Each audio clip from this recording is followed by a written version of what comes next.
எகிப்துல பிரமிட் கட்டி முடிச்சப்போ இந்த உலகத்துல மம்மூட்னு சொல்லப்படுற அந்த ராட்சத யானைகள் உயிரோட இருந்திருக்குமா? நிறைய பேர் இல்லன்னு தான் சொல்லுவீங்க.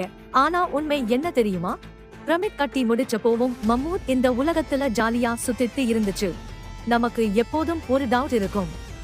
பிரமிட்னா ரொம்ப பழைய காலம், மம்மூட்னா பனிக்காலம்னு நாம தனித்தனியா பிரிச்சு வச்சிருக்கோம்.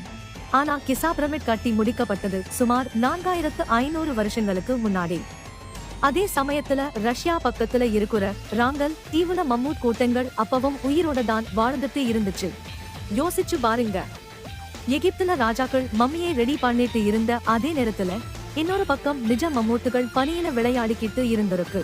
நாம தான் இதை பத்தி யோசிக்காம ஐஸ் ஏஜ் படத்தோட மம்மூட் கதையை முடிச்சுட்டோம்னு நினைச்சோம். ஆனா கிசா பிரமிடுக்கும் கடைசி மம்மூத்துக்கும் 1000 வருஷம்தான் கேப் இருக்கு. சுருக்கமா சொல்லணும்னா, மனிதர்கள் இன்ஜினியரிங் வித்தையை கத்துக்கிட்டு பிரமிட் கட்டியப்போ கூட இந்த உலகத்துல டைனோசர் காலத்து வாரிசுகள் வாழ்ந்துட்டு தான் இருந்துச்சு. இந்த ஆச்சரியமான தகவல் உங்களுக்கு புதுசா இருந்தா ஒரு லைக் போடுங்க. உங்க ஃப்ரெண்ட்ஸை டேக் பண்ணி அவங்களுக்கு இந்த ஷாக்கை கொடுங்க. இதே மாதிரி இன்னும் பல வரலாற்று உண்மைகளை தெரிஞ்சுக்க மறக்காம என்னை ஃபாலோ பண்ணுங்க.